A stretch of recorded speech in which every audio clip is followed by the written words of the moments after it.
Alright, what is going on, ladies and gentlemen? Welcome to episode 3 of the Ordinary Wrestling Show, guys. Welcome to episode 3. My name is Pipe Bomb City. Hope you guys are having a great night. As you know, yesterday was Monday Night Raw, and although this is not a Monday Night Raw review, I have a lot to talk about. Tonight's topics are going to be the New Day, their title run, and their future, and how they've completely dominated and been the most entertaining thing on Raw these past couple of weeks. So I wanted to talk about that. Next, we're going to be talking about Kane's new gimmick, his WWE World Heavyweight title shots, which he's probably going to get at Hell in a Cell, his feuds with Seth Rollins, and what is his future. We'll discuss that later tonight. And also, last week on Instagram, a pic of the whole NXT roster was revealed, and it seemed to be that ZZ was in one of the corners flexing, and he was pretty hard to miss. So a lot of people are kind of assuming that this is ZZ, but we don't really know, guys. But alright, here we go. Actually, I'm not recording on my normal computer, so if something seems off, maybe my audio is too loud, or just something's wrong with the screen, I'm sorry for that, but this is on a different computer. Alright, we're going way too long into this intro. Here we go. We're going to start by talking about the New Day. They are our current WWE Tag Team Champions, guys, and I think they've had a great run. I can't remember the last time that we've had actually entertaining Tag Team Champions, alright, just like that. And the fact that they, both in the ring and out. So they're not like, I felt like Cesaro and Tyson Kidd, they were so good in the ring, but outside, they didn't really feel like champions. They were just a normal team, in my opinion, outside of the ring. But in the ring, goddamn, they got the job done. But New Day is something rare because they are both entertaining in the ring and out. So, and especially outside of the ring, guys, they just know how to involve pop culture into wrestling. It reminds me of the WCW Chris Jericho. That's the first thing that comes to mind when I think of New Day. I don't know why, but that's just who I think they're like. But they are our current tag team champions, guys, and as I said, I can't remember the last time we've had number one tag team champions who were entertaining in the ring and out, and also because I've never remembered in recent time I've seen a tag team champion that had won the titles more than once in their current reigns, like all combined in the team. So that's pretty good. I think this is Kingston's fourth tag team title win, but his second with New Day. And Xavier, that's his first title, and Big E's now an NXT champion, an Intercontinental champion, and now the tag team champion. So Big E is checking off everything off his list of titles. I don't really know what awaits for all these guys individually, but I hope these guys last as a team a hell of a lot longer, guys, because they are so entertaining on Raw every single night. You're just going to wonder, when is New Day going to come? Now, unfortunately on Raw this week, the New Day did not have a very good reaction because the crowd just did not give a shit about New Day. They did not. I think they made one or two New Day. I couldn't even tell if it was New Day rocks or New Day sucks, but as a quote from the almighty Vince McMahon, you could tell a heel is really good because eventually the fans will start growing attached to them. And if we're starting to get New Day rocks chants, that is exactly what's going on because the New Day is such great heels. How do you not like the New Day, honestly? But I've seen across Instagram that there are a few haters of the New Day, quite a few guys, and I don't really know how. Maybe it's just their heel personas that you don't like, but I don't get how you don't love the New Day. Hell, they could come out of nowhere. Xavier Woods, out of all people, was on the John Cena United States Open Challenge on Raw. And I think they did have a good match. Maybe a little bit shorter than I wanted. Still, it was a pretty decent in-length match, and it was pretty good, as are all of John Cena's U.S. title open challenges. But I didn't think I wanted to see Kofi versus Cena, and I don't think maybe I would have wanted to see Big E versus Cena, but I think Woods was the right pick, since Big E and Kofi are guys that are always in the ring competing. Now, I'm not saying that's a bad thing because Xavier is just so good at pissing people off outside the ring. Like at Night of Champions, he was playing that trombone, and he said he was making more New Day chants than "Let's Go Nikki" chants from Brie guys, and that's some pretty serious shit. Xavier's just such a good, I don't know how to say it, but a motivator to the New Day, which activates them into being their heel personas. You know, like, oh, look at this guy yelling in the fucking match. Why can't he just shut up and let him wrestle? And that's exactly what they want. But, guys, I think that the New Day, I think that Big E's going to go into his own character, maybe. And I think Kofi's going to go into his own character, maybe. Because eventually New Day is going to break up, as much as you want to admit it or not. But I don't know what they're going to do individually. But I think of all people, I could see Xavier doing this gimmick on his own. Like, I don't think Xavier needs New Day. All of New Day combined is great together, but I think Xavier's... Because before this, Xavier wasn't doing shit. He was with R-Truth, I think, and he was just doing some dumb dancing thing, and they were just in tag team matches all the fucking time. And then he got buried by Rusev in a 2-on-1 handicap match. And yes, he was part of the two-person team. And he wasn't really doing anything until one day. I think it was the summer of something. I think it was in the summer, maybe around this time last year, something like that. I don't really know, guys. But I know that New Day formed in like. When did New Day form? I think it might have been early 2015 was when they formed together. But before that, Xavier, Big E, and Kofi were all teaming together for 1 week. They didn't do anything, but they just stood outside a ring in like fancy suits, and they just observed, like talking smack, and just the average heel, what WWE would want. But everyone thought, oh, hooray, these three are finally going to do something relevant. Turns out that's not what happened. They disappeared for 8 weeks, and then the promos started coming in for New Day, and a lot of people were against it, what WWE was doing with the original New Day plan. And now, fate is fate, and thank the Lord that they did turn heels, because the WWE Universe not giving shit when they came out and booing them was the perfect thing that could have happened to them, because it made them into what they are today. I don't think if we did boo them, then they'd either be separated or they would just be same old, no reaction. So if we didn't boo them, I think that's one of the best things we could have done for them, because now they're here where they are, the tag team champions, guys. And as I said, I think Kofi can go into his own character. Big E might go back to his old self, except maybe with a little more, attitude now. But I think Xavier, out of all of them, he'd be perfect. The New Day is Xavier. Like, once New Day splits up, I think Xavier could take over the New Day gimmick on his own. He could have the trombone, and he could be walking around and making people throw stuff at him, guys. I think Xavier, it would do something good for Xavier, because Xavier is such a good talent, and he's so underused, guys, before the New Day. So, hopefully, the WWE sees something in Xavier, and they could finally give him that little push. And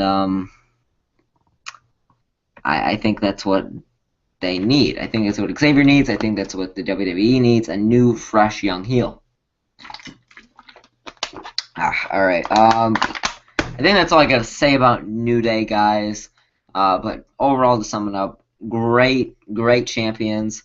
Hopefully become 3-time tag team champions. I don't think in Hell in a Cell I want to see the Dudleys win, because they just came out. And they just came back, I should say. And if you have the Dudleys returning, and they just win the titles right away, then what is the point of them staying? You have to give them time to progress, kind of get in there, so it gives them more of a challenge. Like, all right, we've been here for about a year now, and now we finally got to get those tag team titles, and it would give them some more time. Like, you can't just have somebody come out like the Dudleys in their situation. You can't just have them come out and win the titles right away. That's not how it would work. Eventually, it would just get old. You need to give the universe some more time to kind of adapt to that because, again, the Dudleys were 10 years ago. This is now.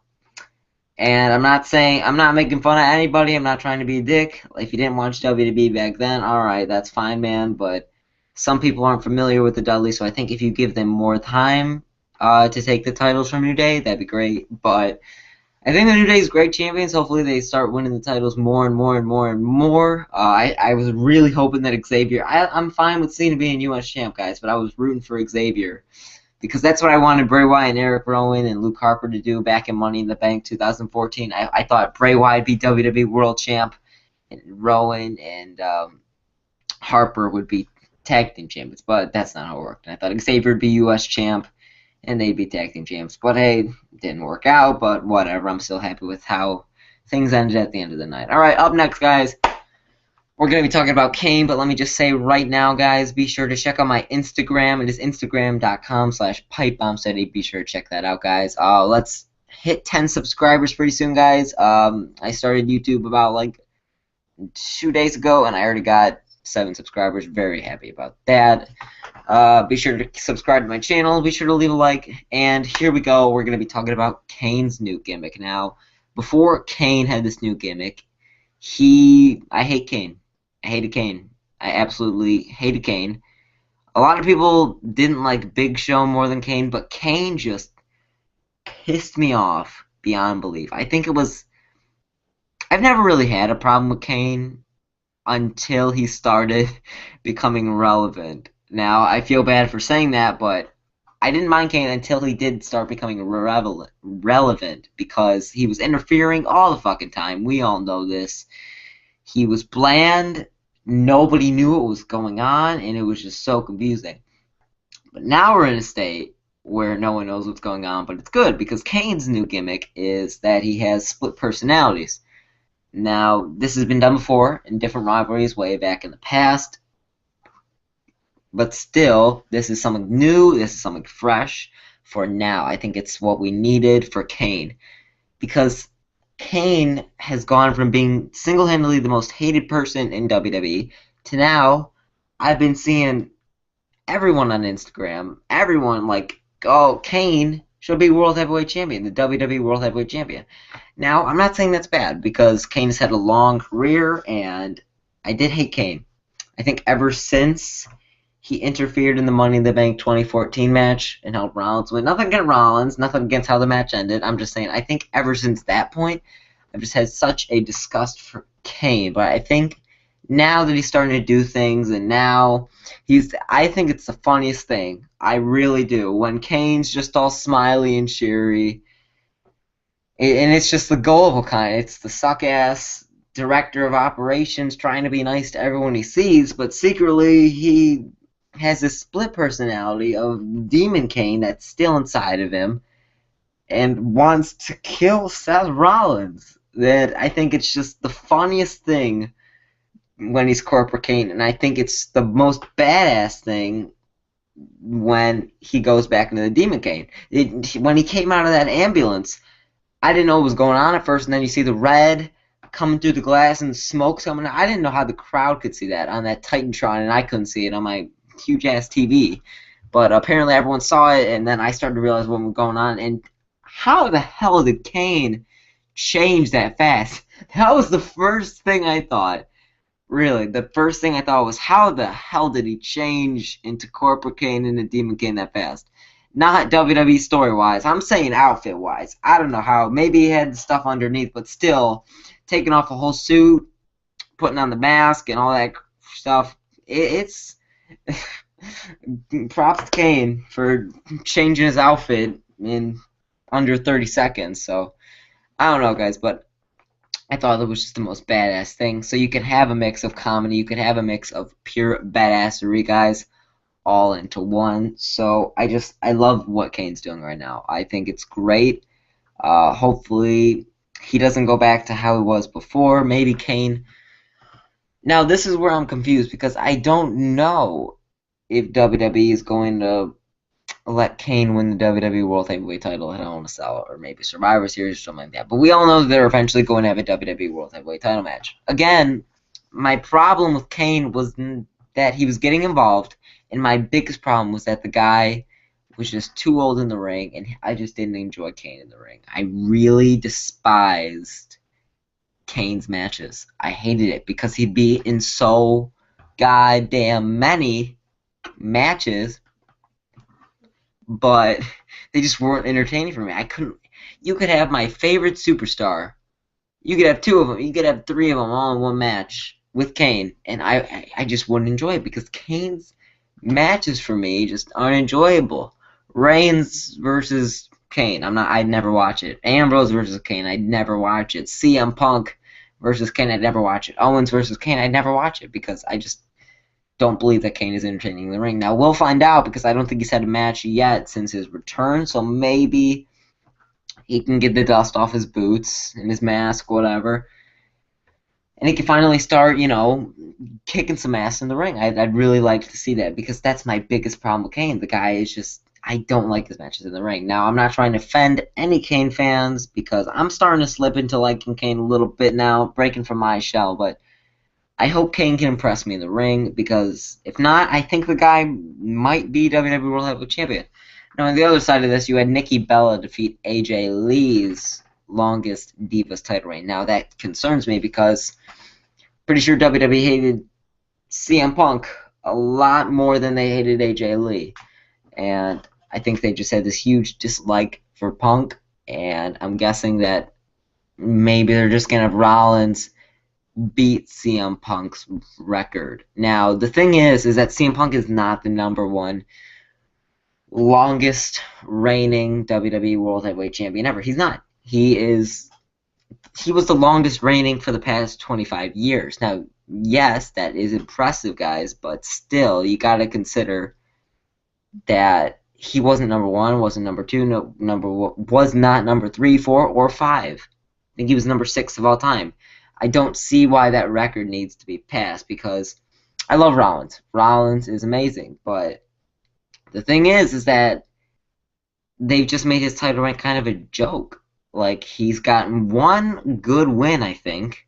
Of course, they're all great matches, but I think one fair enough win. Now, I'm saying that's great as a heel, but I'm concerned about everybody else that watches WWE because everyone gets pissed off as soon as Rollins walks out with the title and does a cheap win. You get the usual, I'm done watching WWE, this is shit, I'm not watching Raw tomorrow, and then everyone watches Raw tomorrow. But that doesn't matter because a lot of people are going to go back and they're not going to remember Rollins' title reign because the guy just didn't get enough wins fairly. You know what I'm saying, guys? I love Rollins when he does that because that's the heel thing to do.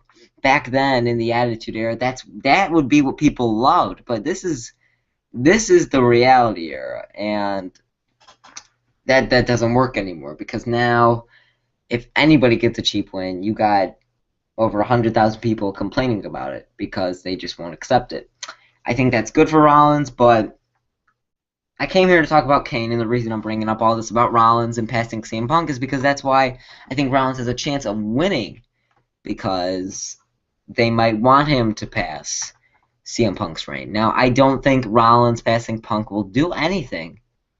I don't. I think it's pure stupidity. Nothing against Rollins, nothing against Punk. I love Punk. I love Rollins, but I'm not trying to be biased here, except I just don't see the point passing it. No one's really gonna. People are gonna remember Bruno Sammartino because he had. Most people are going to remember Bruno Sammartino because he had the longest WWE World Heavyweight title reign of all time. CM Punk's had it in the past 25 years. Years are going to pass, guys. Bruno's never going to get past. The top 5 probably not really, and especially in today's era, there's not going to be really a huge chance of any of those getting past. So I just don't see the point of Rollins passing Punk's title reign, and that's why. Or I don't see the point in it, but it still might happen, guys. He might hold the title until WrestleMania next year. And if he does want to break CM Punk's record, I think he's going to have to last until Payback. And I don't think they're going to have him lose at Payback.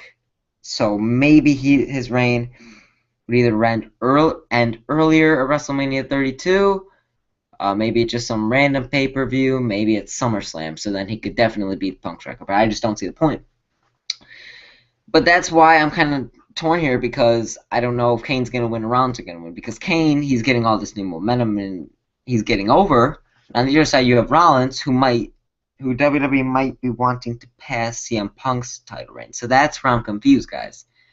But that's all I got to say for Kane, guys. Great thing that he's doing right now. I'm very impressed. Hopefully he could keep it up, though. Because usually when WWE does this kind of stuff, the first 2 weeks, it's like, oh, God, this is the most amazing thing I've ever seen in my goddamn life. And then it ends up dying. And hopefully that doesn't happen, guys. All right.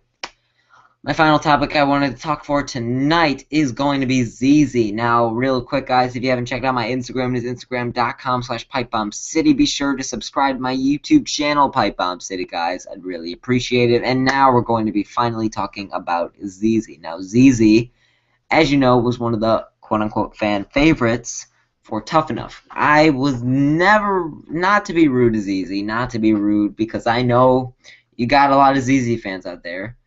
Or there were a lot, but there still might be some, and I was never really a fan of ZZ. Not because of his weight, not because, I guess some could say, lack of compassion for the ring. I'm not saying that, but some people have said that. But what I'm trying to say is that the guy, I've just never really been a fan. I mean, you've got some wrestlers that are in body shape like ZZ. I'm not going to hold the guy against him from that, but I don't like him. I just don't really think he has any personality. I'm sorry, guys. If there's any ZZ fans, I just got this sinking feeling that there's going to be some ZZ fans, and they're not going to like what I say, but I'm sorry, guys. I really am. I'm not trying to offend any of you or him. But I just never really grew attached to ZZ. I didn't like him in the ring, really. I didn't like him on the mic. I just didn't like him in Tough Enough. I really don't think I liked anybody in Tough Enough other than Tanner, and still Tanner wasn't really up there. But I'm getting off topic. The one person I did despise in Tough Enough was Sarah Lee, though. That was the one person I could not mother-fleeking stand, guys. I could not stand Sarah Lee. I hate everything about Sarah Lee. No offense to the Sarah Lee fans, because I know there's a lot of you out there, but I can't stand her. I'm sorry. If there's any Sarah Lee fans, I'm sorry, but I just can't stand Sarah Lee. I can't. It's just, everything about her makes me want to stop watching wrestling and throw my TV out the fucking window. I'm sorry, guys, if I'm offended any of you or her, but that doesn't matter, guys. I'm here to talk about ZZ. The reason I'm bringing up ZZ, as I said earlier in tonight's podcast or wrestling show, whatever you want to talk about, or whatever you want to call it, is that ZZ was seen. I'm pretty sure a lot of people on Instagram, a lot of people are assuming that ZZ has returned to NXT and is secretly training there, guys. Reasons for this, I don't know, but that it's been rumored with Amanda from Tough Enough too. So even though the winners Tough Enough were Sarah Lee and Josh, ZZ and Amanda have been rumored to be in NXT training, guys. So I don't know what's up with that. Maybe. I think Amanda was even confirmed for Total Diva, so I don't know how that's going to work. But the thing is about ZZ, because on Instagram, WWE's NXT account posted a picture of their entire roster, and in the corner, you can see a guy that looks a bit familiar to ZZ, and then you zoom in, and you zoom in, and you zoom in, and you zoom in, guys, and it looks exactly dead on like him. So maybe it really isn't ZZ, maybe it's somebody else, but a lot of people are assuming that it is ZZ, and I'm gonna assume that it is ZZ as well. I don't know why ZZ's in NXT, but hey, maybe the guy's getting a lot better. I'm not gonna complain. The guy, I don't think Tough Enough really boosts anybody. Maybe if it was like not aired, then it would be better, because, or then WWE just wouldn't do it. But still, I think Tough Enough just kind of makes a reputation for somebody. Like, you meet somebody before they're wrestlers. You don't see the character, you see the real them, and then when you actually see them in the ring, you just can't imagine them as this character. That's how I look at Tough Enough. I've never really been a fan of Tough Enough, guys, but still, if ZZ does come into WWE, I'm not gonna say I'm gonna be sad. I'm not gonna be mad, but I'm not gonna be happy, and I'm not gonna be filled with joy from my ass to my face. The thing is, I won't really care. Like, if a guy impresses me at first, then yeah, I'll consider it. Like, if he's improved, that's good for him. But if he is not, then you're gonna have a lot of shit because this guy's got a 1 year, $250,000 WWE main roster contract. So he could spend as much time in there as he wants in NXT. I really don't care, guys, but as long as the guy improves, I'd be happy. What I don't want to see is an Eva Marie kind of situation here. Nothing against Eva Marie. Not a fan of her, but still, not to be rude to any Eva Marie fans, but God, if this is like an Eva Marie situation, you guys all know what the Eva Marie situation is, then that's not what I want for ZZ. So hopefully ZZ has improved. Hopefully, or maybe that's not him. Maybe this is all just some big mistake. A lot of big things are reporting that it was ZZ and he is training in NXT. So I don't know how I feel about this, guys, but I don't really know if I should be happy, if I should be sad. Maybe I should be mad. I really don't know, guys. But maybe he'll be debuting soon. I don't know if he's going to just train in NXT and main roster debut like Braun Strowman did. Except, he was at the live events, but still. Maybe it'll be like a Braun Strowman situation. Maybe he'll just come in NXT for a little while and then go to the main roster. I don't really know. Again, maybe this isn't even ZZ and I'm just exaggerating about all this, guys. Alright, guys, though. That's all I really gotta say for tonight's episode of the Ordinary Wrestling Show. I really hope you guys did enjoy. If you want to check out my Instagram, it's instagram.com/pipebombcity. Hopefully you guys enjoyed this episode of the Ordinary Wrestling Show. I know that my first 3 videos have been all Ordinary Wrestling Show, and I'm sorry for that, guys, but there really hasn't been going anything on. The videos I like to upload are going to be pay-per-view reviews. If there's important things I need to upload, like someone's going on, then I will. But if not, guys, then the Ordinary Wrestling Show is going to be my main thing, guys. Maybe once in a while I'll post pay-per-view predictions or stuff like that. I don't know. Alright, guys, that's all I got to say. My name is Pipe Bomb City. Hopefully you guys enjoyed this episode of the Ordinary Wrestling Show, episode 3. Don't really know how long this episode was. I think it was probably longer than most of my episodes I had before. I'm gonna just go on a random guess there. But anyways, guys, this is Pipe Bomb City. Be sure to check out my YouTube channel and Instagram page. Hopefully you guys enjoyed my topics for tonight. If there's any topics that you would like to have me talk about on the show, I'd be happy to, guys. I'd love to take all suggestions, guys. Help me get up on YouTube. I'd really appreciate it, guys. Again, I like saying this to people. I did have a channel before, not because I like to brag or anything. I just like to bring it up. I think it's funny. I did have a YouTube channel before. It was called The Legend WWE. I think I started it in May 2014, and I deleted it in January 2015 because I just lost interest in it. I got bored of it. Probably because I uploaded like 3 times a day, but I don't know, guys. And I didn't really know what I was doing. I was younger, and I was kind of new to the WWE YouTube channel. This is my 8th fucking channel, guys. I've had animation channels, gaming channels, other stuff that I do not want to go into. But that's all I really gotta say, guys. Hopefully you guys enjoyed tonight's episode of the Ordinary Wrestling Show. Be sure to subscribe, check out my Instagram, and I will see you all next time.